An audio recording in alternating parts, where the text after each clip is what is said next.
What's up, everybody? It's Coach Dave, and I lift. Coach Carol, I also lift. Welcome to the She Lifts. She Lifts podcast, and tonight, it is a bright, sunshiny day.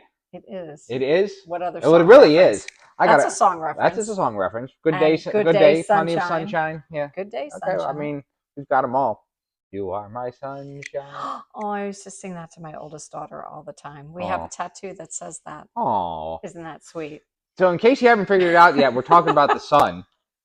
More specifically, what we're talking about tonight is sunlight. And one of the things, God, I feel like the 80s ruined a lot of shit for us.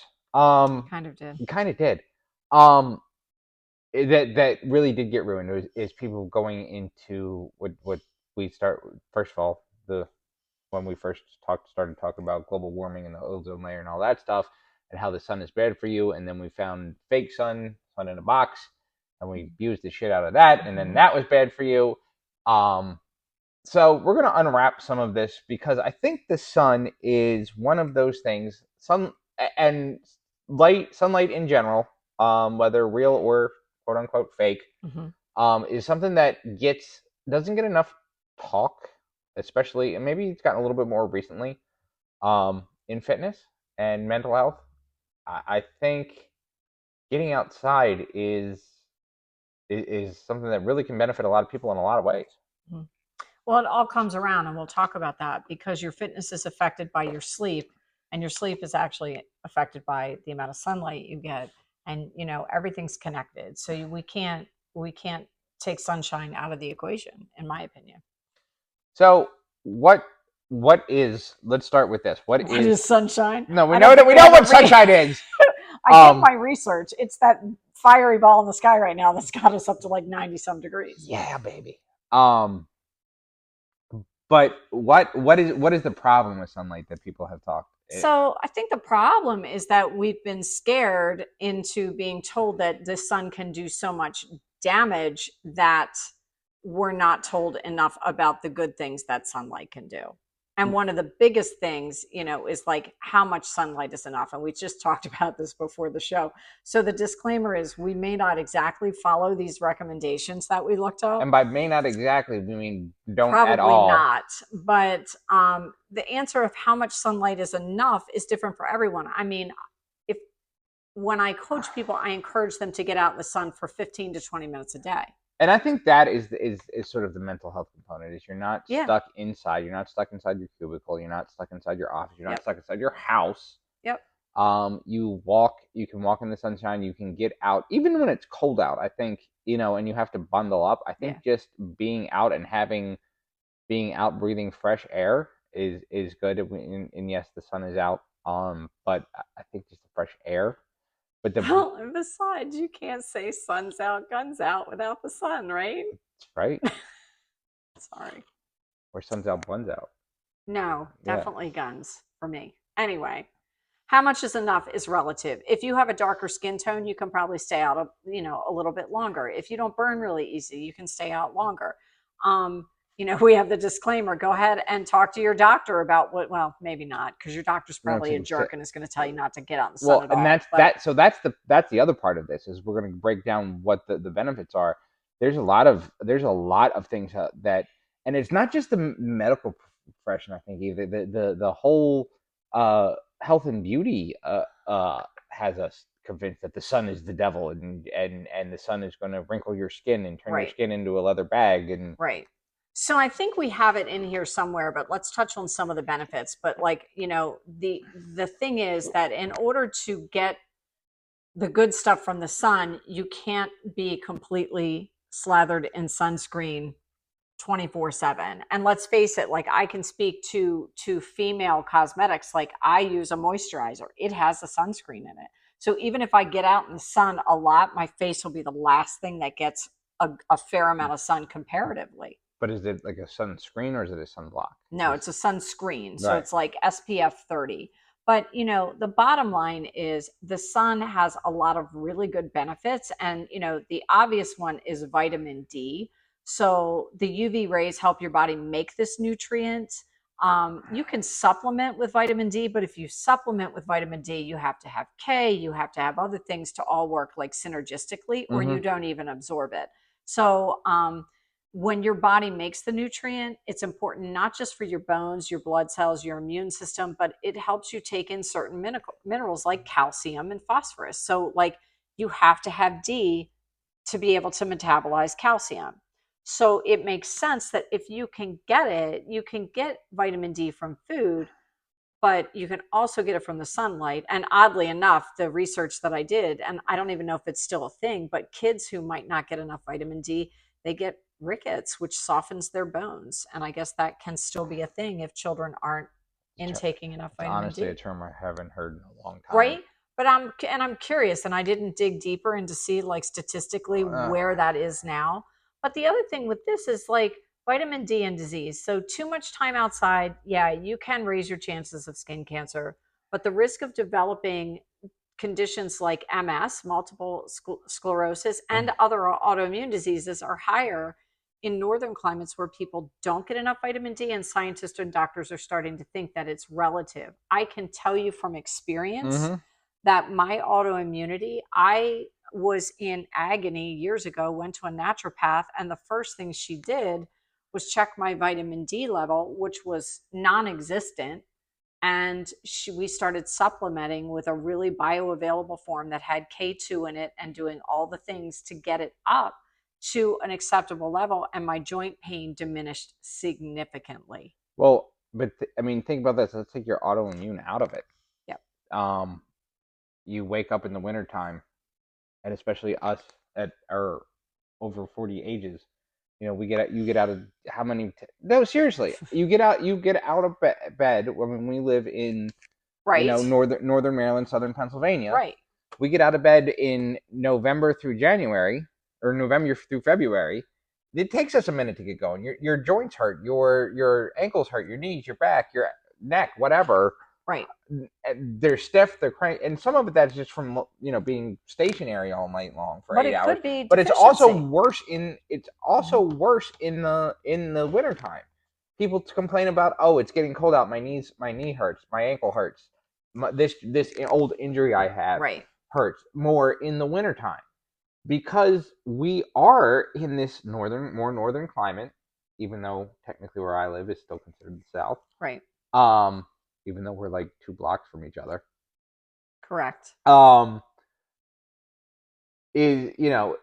in these more mid-Atlantic to northern climates, we don't get out as much from November through and January. You're right, and it could be linked. It could be. I mean, it could be that you're not getting enough vitamin D in the wintertime. So my non-doctor suggestion, because kids always consult your doctor, or at least a really smart one. Get your levels checked in the wintertime if you're not getting outside, and that could really. Have you ever looked at our demographics? There ain't a whole lot of kids listening. Come on, everybody's a kid. Anyway, vitamin D, it's just the health benefits. Why don't you touch on the next one? Because I don't think people the weight loss or the sleep. The sleep. So the sleep. This is a hard one. Your eyes need light to set up your body's internal clock. Early in the morning, the sunlight in particular seems to help people get sleep at night. This is sort of one of those new agey kind of Tony Robbins-y, falls into that get up at 5 o'clock in the morning, take a cold shower, get 20 minutes of sunlight, read 10 pages of a book, blah, blah, blah, blah, blah, blah, blah. And again, that's something we can talk about in another show that I'm not super big on. However, there are bits and pieces of that I do find useful, and one of them is that 20 to 30 minutes of sunlight earlier in the day, better than later, and a lot of that has to do with the intensity of the sun and your ability to stay out there longer. Your eyes are able to take in more light in the morning, and it can actually lead to basically better sleep at night. Well, studies have shown. Right. Okay. So think about it this way too, and you need to sleep to recover. And exactly. So that's going to help your recovery from your workouts. But the other thing with this too, if you think about it in this context about your eyes taking in light, why does every coach out there say at night,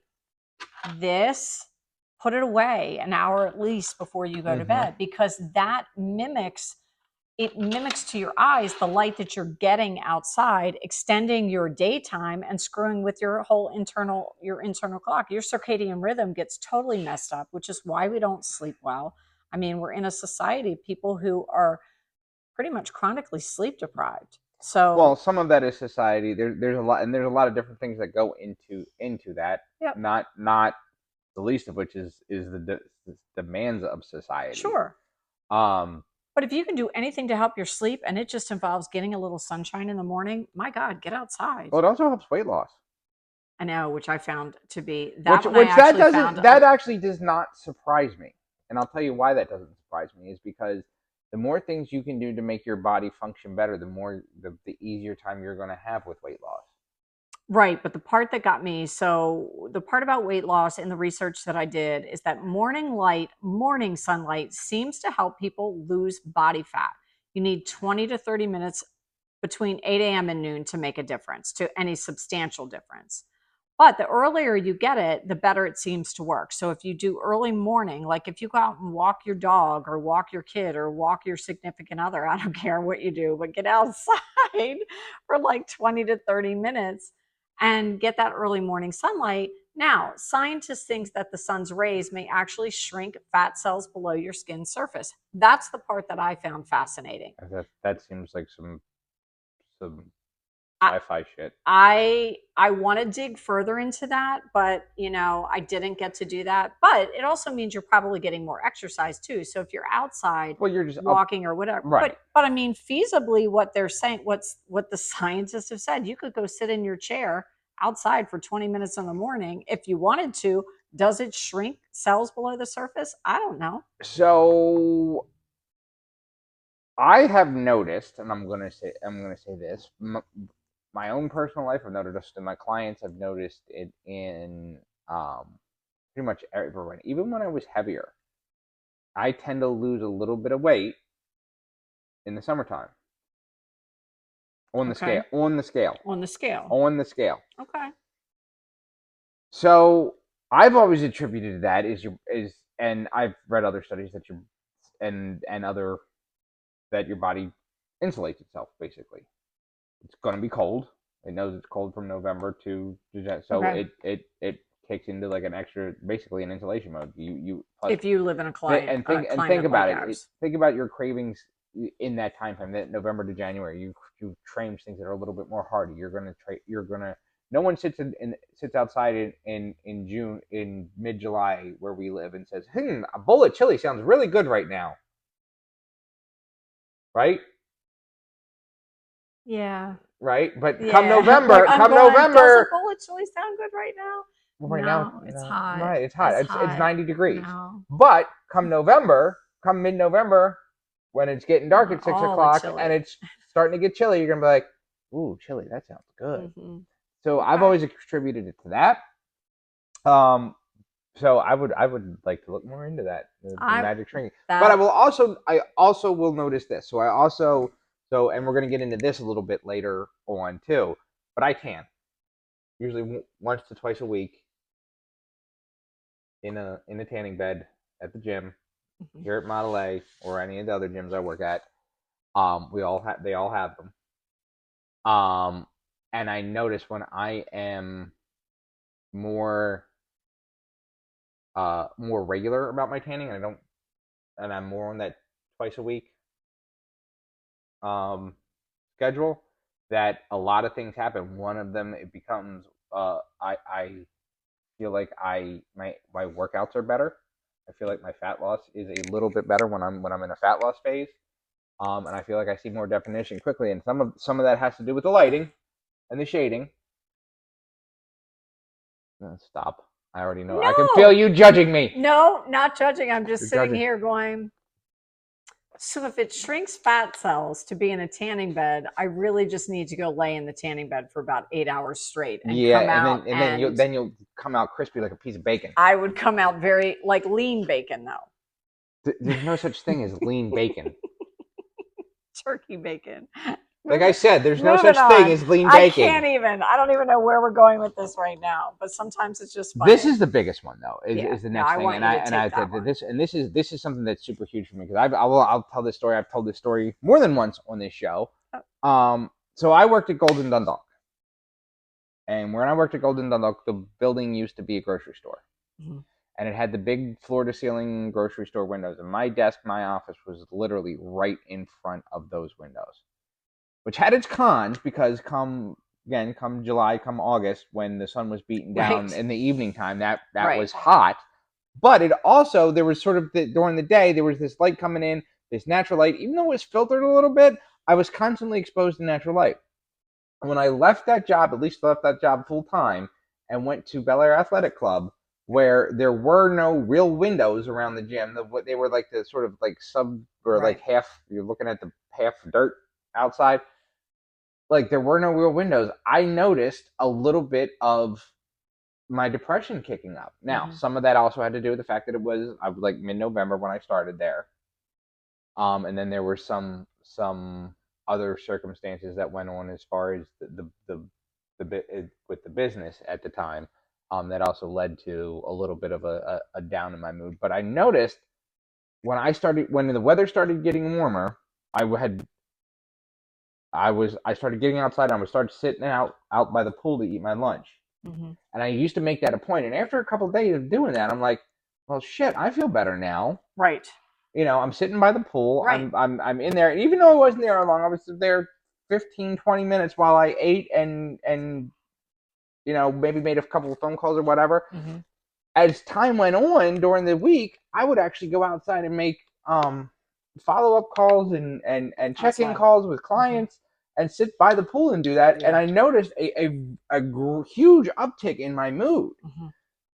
The sunlight definitely, and this is where I think more than anything, the sunlight can benefit you. It benefits your mental health. It boosts your serotonin.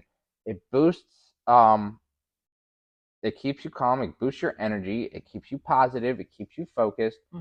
There is a thing called seasonal depressive disorder, which is very common here where we live. When it gets cold, when it gets snowy, when we can't go outside as much. It isn't because I'm going to say this. Think about the people that have to work outside in the winter. Construction workers, farmers, road workers. How many of them do you know are depressed? I don't know. I don't know the answer to that. But because you can't think any. Well, but the bottom line is, yeah, they're out in the sunlight. So seasonal affective disorder is a big thing, and doctors typically treat that with either natural or artificial light. And like for myself, I just, when I rearranged my office space, I work out of my home. I purposely put my desk in front of the window, directly in front of it. So in the morning, I open the shade, I open the blinds, and that morning sunlight is coming in for the first couple hours out of the day. And it does make a difference. So this one really got me was the eye health. Did you know all that? Nope, I knew none of this. So here's the thing. Moderate amounts of sun over your lifetime, especially in your teen and young adult years, make you less likely to have problems seeing things at a distance. But too much direct sunlight can hurt your eyes. It can lead to blurred vision and raise your chances of cataracts. So, your eye health, but as you're talking to a guy who has a collection of expensive sunglasses, that's my jam. Some guys have sneakers, some guys have watches, some guys have hats. I have sunglasses. That was very interesting to me. That's been very interesting to me because I am always, if I'm outside, I usually have a pair of sunglasses on because I didn't pay the money for them for no reason. But and you look cool. I don't look cool. But the direct sunlight is what obviously. Well, obviously we don't look directly at the sun. You don't want that. You don't want a direct sunlight in your eyes because that's not beneficial. But I found that interesting as well. That was very interesting. So then, the things that people worry about is what it does to your skin. Researchers think that the 3 primary types of skin cancer, melanoma, basal cell carcinoma, and squamous cell carcinoma, are mostly caused by too much time in the sun. So this is where it gets into balancing. Imagine that there's balance in this too, right? but balancing getting some exposure to sun without sunscreen. The early morning sun probably is the best before the sun's rays are strongest. Do a little bit without sunscreen to absorb it. You know, I mean, 15, 20 minutes without sunscreen, you should not end up with skin cancer. Yeah, I mean, you shouldn't. I know, We and can't say anything definitively, but um, I mean, that's something that you'd have a real hard time track. But also, again, we're not talking about the 15, 20 minutes, and I'm not even saying I'm going to say that even more 15 than 20 minutes. Even I like to get outside for at least an hour or two, at least once or twice a week. And I don't put on, and I'm not gonna lie. I'm again, we're talking here. We made the disclaimer at the beginning of the show. I hardly ever put on sunscreen. The only time I put on sunscreen is if I'm at the beach, and then I will really go overboard if I'm in like some sort of tropical, like when I was in the Bahamas, when I was in Jamaica. Yeah, right. I made sure, and I made sure my kids were. I'm gonna be honest with you, and this is one of those things that you just talk about covering up and all these things for being out when you're out there. One of the things that drives me absolutely up a wall, when you go to the beach and you see someone sitting under an umbrella with a long sleeve shirt on and a wide brimmed hat and sunglasses with the white zinc oxide on their nose, cuddled up under the shade, reading a book.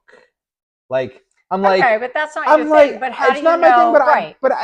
I get that people are afraid of it. But my Or point is maybe they've had skin maybe cancer they've and had skin cancer they want to before, cover and I up, or try they're not to be judgy. But super fair. my other point is if that's the case, if you're that like, why are you at the beach? Maybe to watch their grandkids play in the ocean. I don't know, Dude. I don't just know. But but like, that's my point is I think I've seen parents as I became a parent, like I would see parents, we get to the pool, I would spray my kids with the, because I wouldn't have found the spray sunblock for kids, it's way easier than the lotion. yes, So spray my kids down with right. sunblock, go play. There are parents out there that they've got them in rash guards and hats and sunglasses and floaties, and they're wrapped in bubble wrap to protect them from the sun. Like, let the kids have sunlight. Let the kids A be little bit of kids. sunlight Right. is Let not them get a little. it's not a bad thing. Yeah. I don't know if I want to touch on that one. I'll touch on it. You on tanning beds? Yeah. So here's the thing, and this is where this is a anecdotal thing, because there are research that says tanning beds, you are 60% more likely to develop melanoma. Even one session can raise your odds of melanoma by 20%, and other types of skin cancers by 65. So here's the thing. I am going to say this. I have never had skin cancer. I have nothing on my body that looks like skin cancer. I am also relatively young, even though I don't always feel it. I'm going to say this though. When I tan, especially in the winter, this past winter, I really didn't have access to tanning beds, at least not on a regular basis. And I stopped tanning for a good chunk of, well, pretty much October, pretty much September to mid mid February, when I was starting to get ready, when I knew I was going to be wrestling with my shirt off. So I wasn't going to go out there looking all pasty. You can definitely overdo the tanning bed, and I'm not going to say this. However, I will say this: once I started doing it again in mid February, I started my energy came back. You feel better. I felt my depression symptoms started to slow down a little bit. Um, my workouts felt better. Right. I felt more energy, especially in the morning. Mm-hmm. So So my question is, where this source in particular that I pulled this from said it raises your chances of getting skin cancer, is that because the study had people that didn't put a protective lotion on while they're in the tanning bed? Like, to me, it would be about common sense, and to me, a tanning bed is just like being in the sun. And you, at it's some UV point, rays. you It's should have sunscreen on at some point. the Most people should. the other things are different.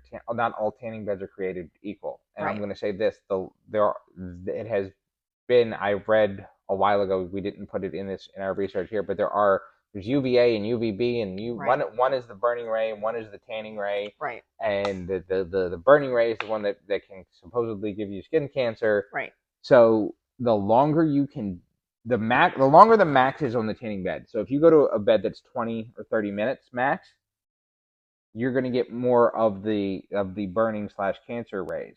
If you go to the ones that are 10 minutes or less max, 8 to 10 minutes. I think 8 is the least I've ever seen. But if you go to one, usually when you go into the tanning salon, I don't know if you've ever been in one, um, but they'll sort of have like the standard, and they'll have a gold, and they'll have a platinum, and now some of them have a diamond, and the platinum and the diamond is now where you're getting into your shorter time periods. The longer you can stay in, usually the more harmful rays you are getting. Yeah, I can't speak too much because I don't I do, tan. and people say, "Oh, you shouldn't do that. It's bad for your skin. It's bad for this." I'm also going to touch on that real quick. So I have, even at 40 something years old, when I don't tan, my forehead and my like under my chin break out. Okay. When I tan, it doesn't happen. It can, well, the sunlight and tanning obviously is the same type of exposure, but it can help with skin conditions like psoriasis and other things. So anyway, so, because we're not experts, we can tell you what the experts say. And experts say you should use sunscreen if you're going to be out for long-term exposure. Okay. They Now, do. I will go out easily for an hour in the sun without sunscreen. I will go out all day in the sun. I know, right. Yeah. So we're a little different. After that point, though, because and now I'm a little more cautious because I did have skin cancer removed last year. And it was a spot that had been there for years. And then I went to Outer Banks and was in the sun in the middle of July, having the time of my life. Like, I put sunscreen on after that first hour. I did wear protection, like SPF 30 every day, all day. But when I came home from that trip, the spot that didn't look weird before definitely was scary looking. And I fortunately got right to the dermatologist, who was like, hey, yeah, that's skin cancer. So we're just going to just chop that off. So, wearing sunscreen is probably prudent. Protecting your eyes, again, indirect sunlight is good for your eyes. But don't look directly at the sun. Okay, that is one thing that I'm going to say, that don't do that. I mean, that we shouldn't even have to say that, but you never want to look right at the sun. But protect your eyes. Kids, same thing. My new grandbaby on the way, baby Brooklyn. She was already. I didn't purchase it; her mom did, but already got her sunglasses. Just not only so she looks super cool, but to protect her eyes. And I'm not saying that. And again, I'm not saying that you're not, like, don't protect your kids, but at the same time, they shouldn't look like a pile of zinc. Right, Let them get a little sunlight. Let them get a little sunlight. Come on. I think our parents forced us outside, and then that's the thing. And then I would, in the summertime, I'm going to say this: I spent a lot of my older childhood to young teenage years in the Harford County area. Okay, with my cousins in the summer. They very seldom ever put sunblock on us. If they did, it was usually already too late. Well, we would go out and we would ride bikes and we would play baseball and we would play. We would get started at 8 or 9, 10 o'clock in the morning after we ate breakfast and watched The Price is Right, and we would stay out till 7 or 8 o'clock at night. And experts, seem to think that the damage that's done to your skin is done when you're younger. And, when you end up with a skin cancer, it's a result of what you've done your whole life. Now, I can tell you that I grew up in a house that had an out-of-ground pool. I was out by that pool my entire summer growing up. Mm-hmm. And when I was a teenager, I was the idiot that put baby oil on and laid in the sun. What makes you an idiot? You got some serious sun when you put baby oil. I mean, you one better. You got serious sun. So I'm gonna tell a story, and don't try this at home, folks. Do not try what I'm about to tell you. We should have something written up here. So you ever watch Seinfeld? Yeah. You ever see the one where Kramer started using butter for everything? Oh gosh. Yep. No. Yep. Why would you do that? Oh, I wanted to see if it worked. And it worked. Actually, I did. So I was out there for a good hour and a half, laying in the sun. This was before phones, so I'm gonna say I was in my early 20s. I was sitting on my deck, laying in the sun, reading a magazine, and I got not burnt, but just that where, like, oh, I got out just in time kind of burnt. You know what I'm talking about? Yeah. Okay. Gotcha. So yeah. Butter. Worst burn of my life storytelling goes back to I want to say early high school, and somebody gave me a sun lamp. Oh, like an old school. and I hooked it to, I had like a forward poster, like a canopy bed. I hooked it to the poster of the bed after school, laid down. And, after school, you're a teenager, you're tired, whatever. Uh-huh. Put me in the sun. I am just like a lizard. I'm going to go to sleep and hang out all day long. I fell asleep under that Oh, lamp, shit. and I had 3rd-degree blister burns like all over my chest. And thank God my face actually was not in the Uh-huh. direct path of it, but my chest and my shoulders, I blistered and burned and missed days of school because I could not have clothing touch my skin. So that is so. I'm gonna go back to. Don't try Don't that try that at home. home. Sun But lamps let's are go. bad. Let's go back to what I said. That burn that sting, we'll call it. The right before you get ready. The right to get before fried. it's right before this is get bad. Uh-huh. Let me ask you this: you've had that sensation before, right? Yeah. Okay. Other than the fact that sometimes you would move a little and you'd be like, ooh, just like after a good workout when you're sore. Okay. How good did you feel? Well, I always feel good when I'm out in the sun and have that. That's yeah, my so point. That is my point, and that's where I'm going to go, and that's where I'm going to wrap up this episode. Tie it into So our I'm going to tie it all into our fitness and our health, because I feel like we threw a lot of stuff out, and people are listening. If they've made it this far, they're going, "The hell does this have to do with lifting?" I'm going to say this: sunlight is just as important as getting in the gym. If you can get outside and lift weights, by the way, that is the thing right there. But anyway, when you get out in the sun, if you, just like anything else, just like a workout, just like nutrition, if you don't overdo it, you will come out feeling better. Yeah. When I said I had this, Kenny Chesney wrote it in one of his lyrics, "The sting of summer on my skin." When you have that and you think about that, and I'll bet you listening right now, you're hearing that thinking, "Oh God, yeah, I remember that. I remember that when I was a kid." And some happy memory of being out in the sun just clicked in your head when I said that, because the sun is not the demon, the devil, whatever the word you want to use. It is not the thing that is going to kill you or destroy your skin or destroy your health. It is actually going to bring way more benefits to your health than you think it is. So if you get the chance, if you want to improve your physical and your mental health, live a longer and more productive life, get out in the sun for at least 15 to 20 minutes every day. I like to say get out in the sun 15 to 20 minutes and try to get out there at least for an hour once a week, especially if you live in a climate that allows you to do so all year long. If you don't, do it when you can. It is a beautiful, beautiful thing, and it will definitely, even right now, driving from Shrewsbury to here, it's a great drive with the sun down, with my sunroof open, with my windows down. Let's do more of it. Get more sunlight. Got it. So that's all we have for this week. Join us next week, where Carol and I are going to go and break down our 5 favorite fitness influencers, because someone had to influence us to get started doing this, and want to sit here each and every week and talk to you about health and fitness. So we're going to give some service to those who influenced us.